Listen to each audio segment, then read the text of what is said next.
And there you guys have it, the hybrid racing relay kit wired into the factory ECU plug. Go ahead and clean up your wiring, tuck everything away.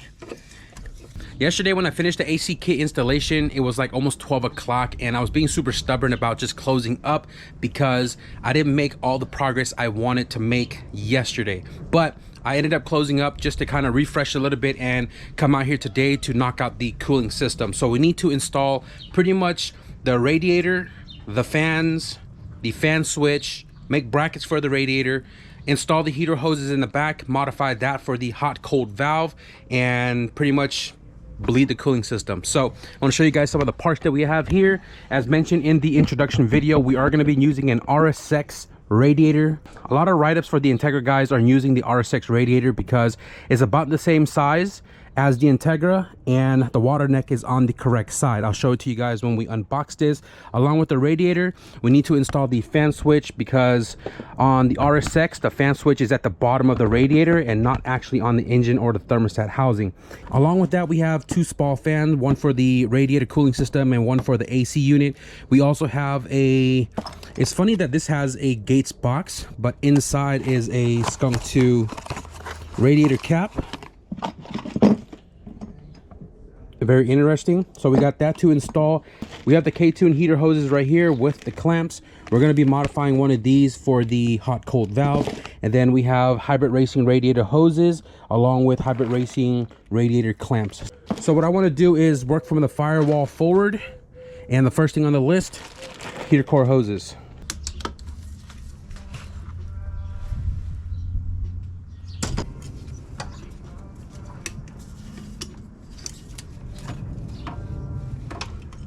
Some of the photos I've seen online, people are removing this bracket, so it's not just a free floating bracket that we're no longer needing. We're going to be putting obviously this valve in line of the heater hose, and the cable is going to be zip tied to the hose itself. So I'm going to go ahead and just remove these Phillips in the back.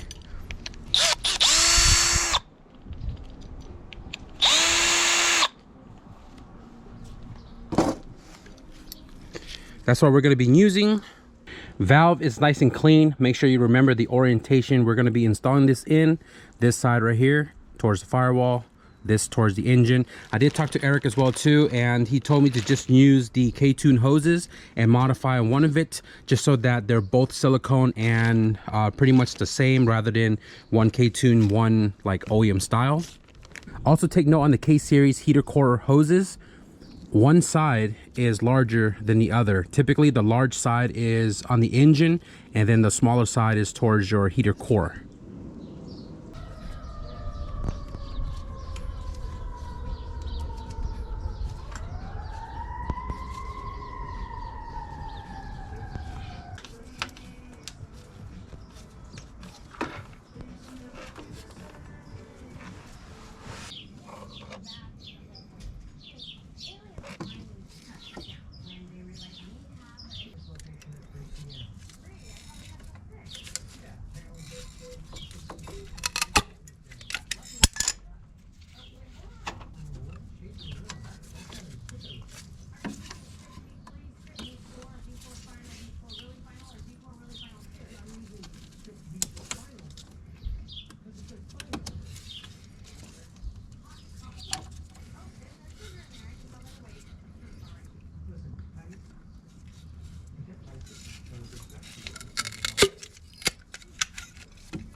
Heater hoses with the hot cold valve installed.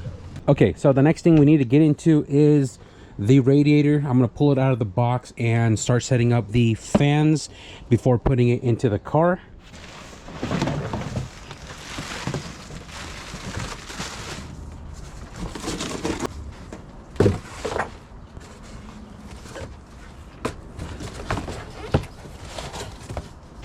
We have some Mishimoto tie down for the fans. This setup is going to be using Spal fans. These are the part number right here, 301000467. I believe these are 12-inch fans.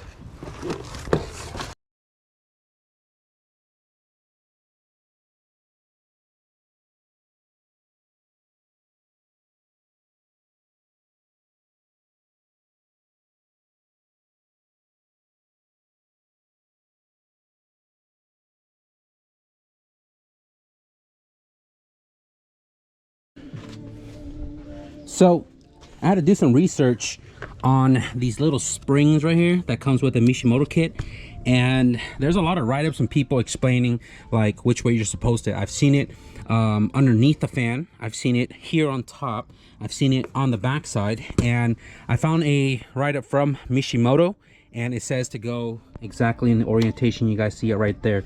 Foam underneath the fan so it doesn't mess up the fins or the core.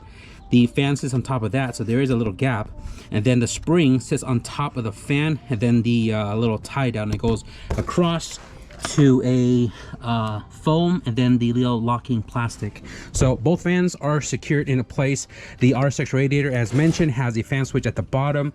Eric did provide this Mishimoto thermal switch, pretty much a fan switch, and realistically, honestly, I don't really run this in any of my cars because I control the fan using the ECT sensor on the side of the head to trigger the fans to come on, right? Regardless if we use this fan switch or not, the RSX Radiator has that open hole, and we do need to plug it up. This thing already has an O-ring on it. It should thread right in. There we go. We're gonna give it a good snug tug. And another thing too is these Spal fans have their own connector, and we don't have the male side to this. So what I'm going to do, which is something I don't want to do, but to keep it plug and play, I'm gonna go ahead and clip the plugs off the original AC fans and coolant fan, so that way we can plug into the factory harness in the engine bay. So I'm gonna cut this off, and the other one, I'm gonna cut this one off.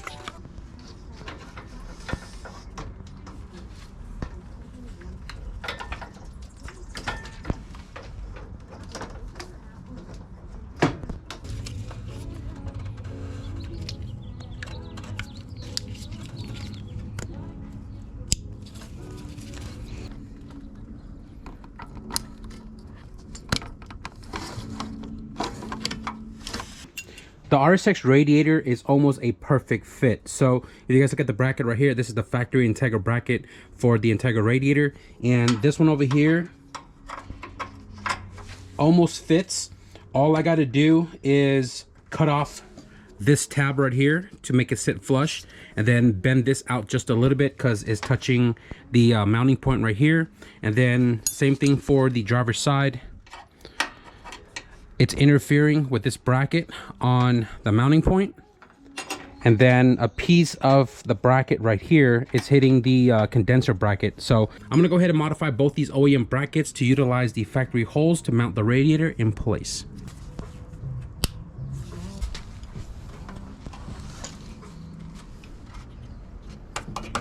Radiator done. The last thing we need to install for the cooling system here, guys, is the radiator hoses. We are using a set from Hybrid Racing. Part number is right there.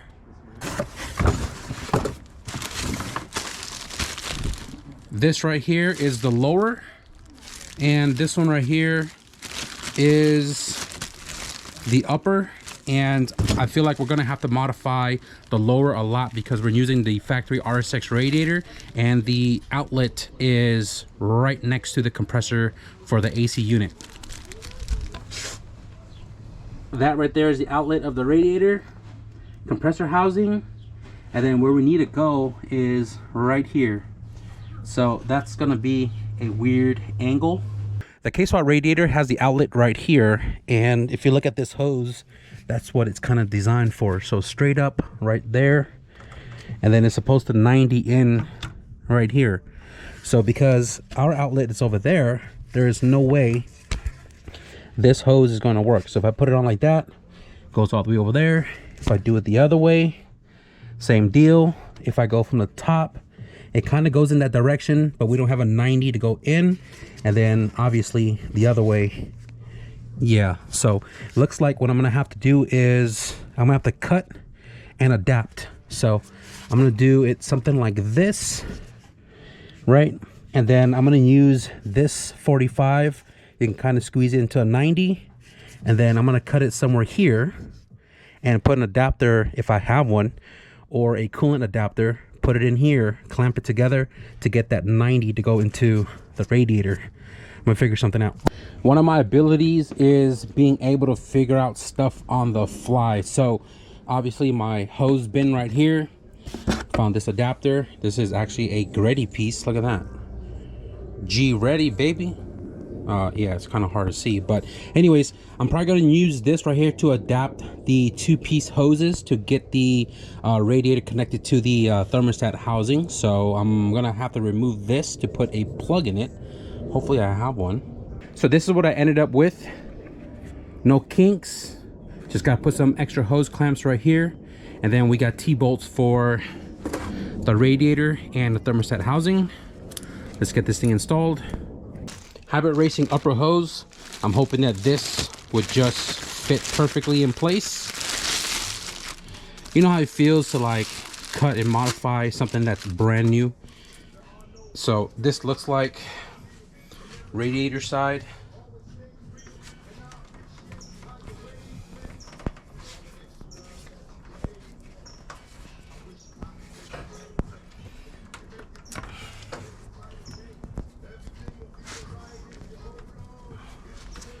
So out of the bag, we have this crazy kink right here.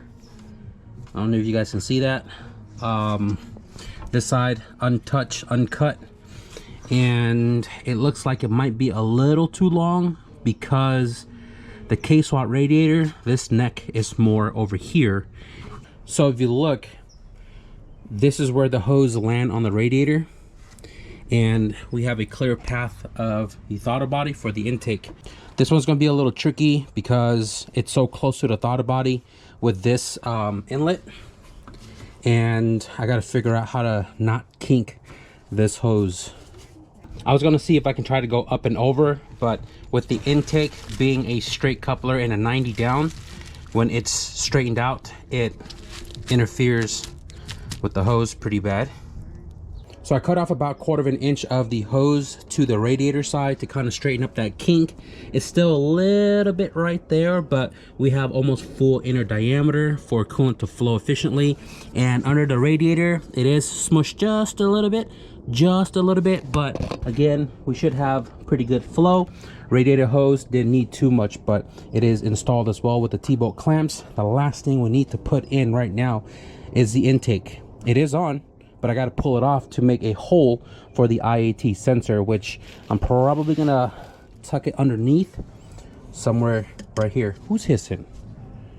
You get free food every day and you're hissing at me for what? Oh, because that guy. That's Booba. Harbor Freight grommet assortment.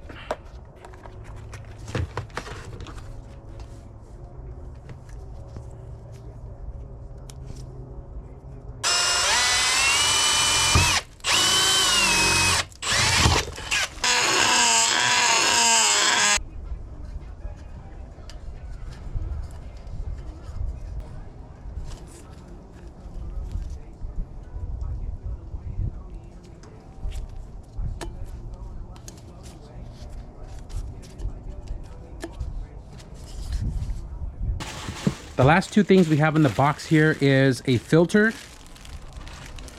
and a filter for the valve cover. So let's go ahead and put the intake and filter together and get it installed on the engine.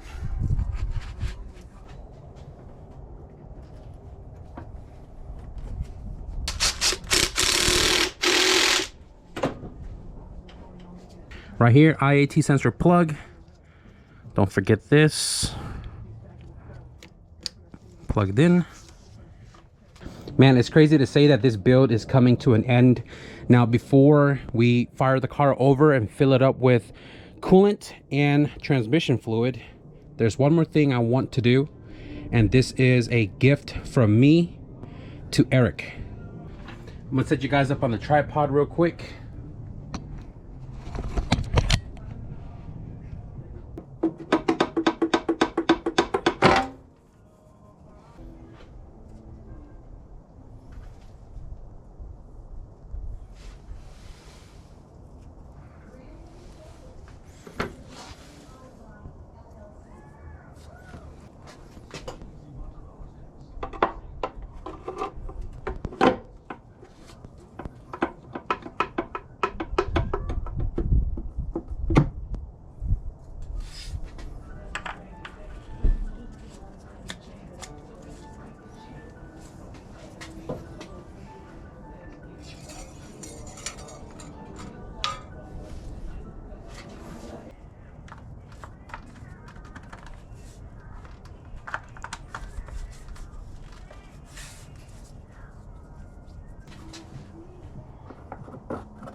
last part in the box.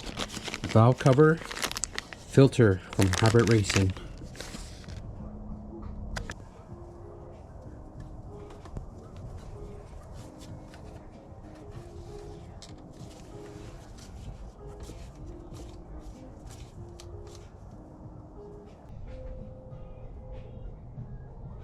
Not gonna lie, I forgot the coolant reservoir, and if you take the factory bracket off that mounts over there and you clock the coolant reservoir just a little bit, this bracket will line up to one of the 10 mils that's on the frame rail.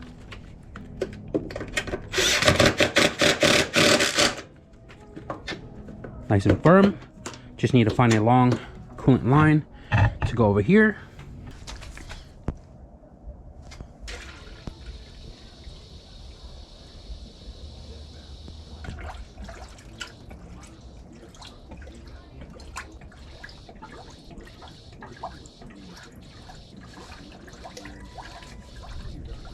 All right, so it has stopped. I'm gonna go ahead and fire the car over, let the car warm up, turn the heater on.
So I thought I was done with the Integra and I was about ready to drop it on the floor.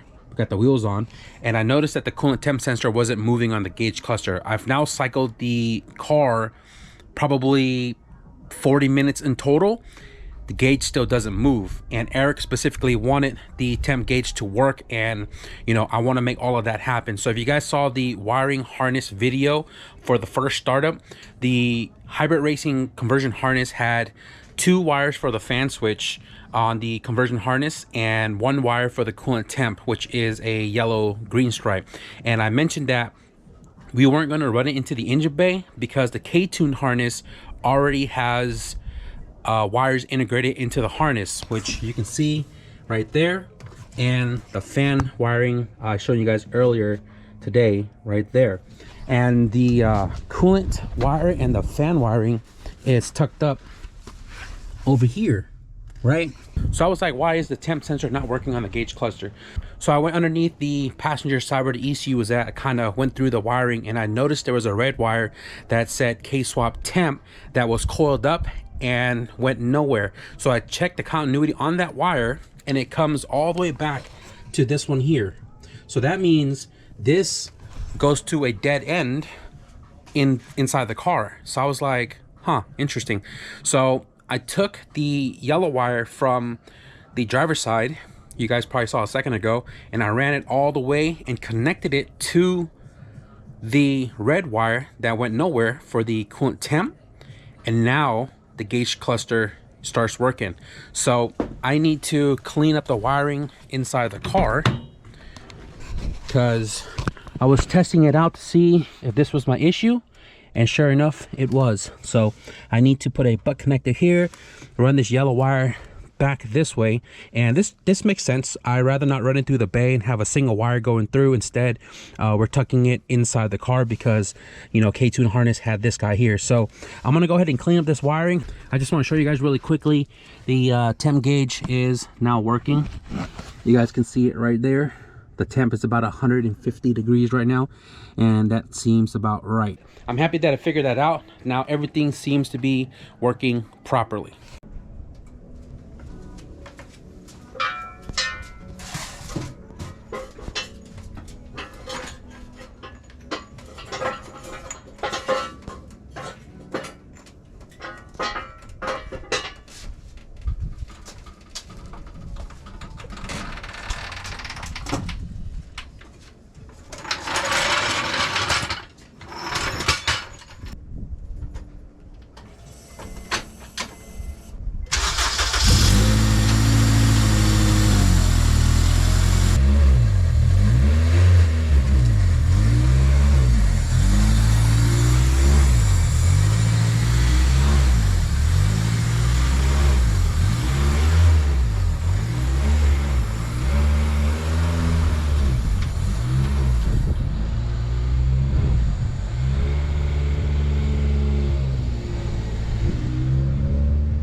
Smile on my face. I ain't gonna lie to you guys. Holy snap.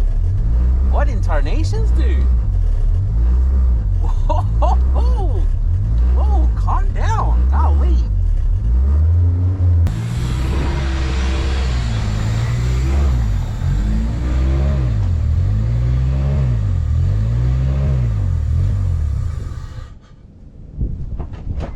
You guys know what the deal is. I always got to test it in front of the house before any Maiden voyage, and dude, it feels really good, dude. For being a Nomis base map, this thing runs good. Now, I'm gonna spend a little bit of time tomorrow before the dyno session.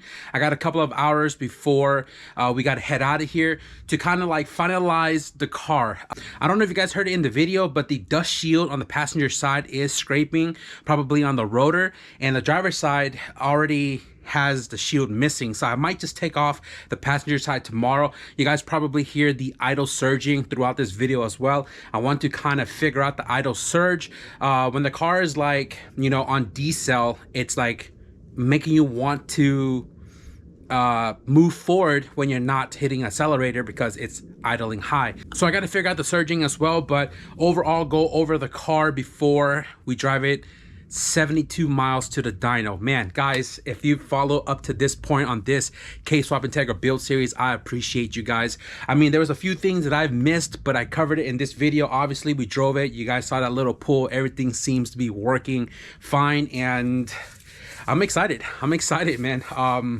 If you're doing a case swap in your Integra, I hope these videos are helping you guys. We still have the car for one more day, the dyno sesh, before it goes back to Eric. And we're going to take you guys along with that. I am going to wrap up the video right here because it is... It is 11:19 right now, and I got a lot to clean up outside. The transmission came to me. It was plugged up. I went to go change the crush washer on the drain plug, and literally over a quart and a half came out of it. I'm not entirely sure how I didn't spill it before taking it off the pallet and everything, but that thing had a bunch of oil, so I'm gonna spend the rest of my night cleaning the driveway. But I hope you guys enjoyed the update on the case swap Integra. If you guys enjoyed this one, be sure to leave a thumbs up, and if you guys want to stick around for the dyno video and see what this K20A Type R EP3 setup is going to do, be sure to hit the subscribe button. But with that being said, thank you guys for watching, and I'll see you guys in the next video. Peace.